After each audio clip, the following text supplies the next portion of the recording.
Advanced courses తో పాటు first year నుండే campus recruitment training leading companies లో 13,000 plus placements with 13.5 lakhs highest package.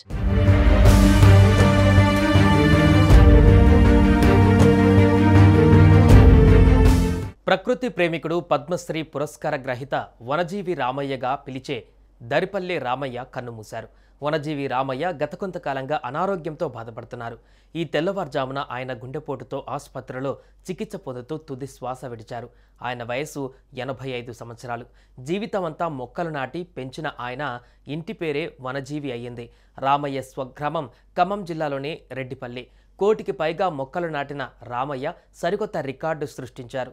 2017లో రామయ్యను భారత ప్రభుత్వం పద్మశ్రీ పురస్కారంతో గౌరవించింది.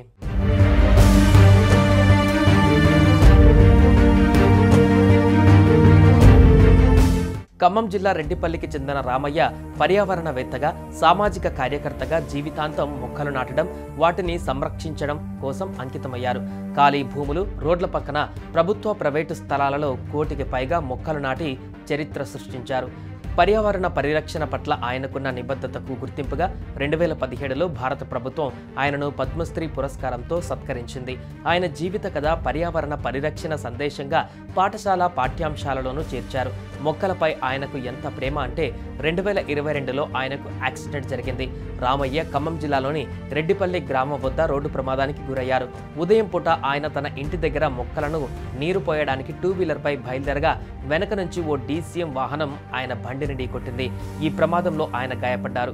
కాలు, తలకు తీవ్ర గాయాలయ్యాయి. స్థానికులు ఆయన్ని వెంటనే ఖమ్మంలోని ఒక ప్రైవేట్ ఆసుపత్రికి తరలించారు. అయితే తనకు యాక్సిడెంట్ చేసిన డ్రైవర్కు అరుదైన శిక్ష విధించారు రామయ్య. పోలీస్ స్టేషన్లో కేసు వద్దని బదులుగా అతడిచే 100 మొక్కలు నాటించి వాటిని సంరక్షించేలా చూడాలన్నారు. అలా తనకు యాక్సిడెంట్ చేసిన వ్యక్తిని క్షమించడంతో పాటు మొక్కలపై తనకున్న ప్రేమను మరోసారి చాటుకున్నారు.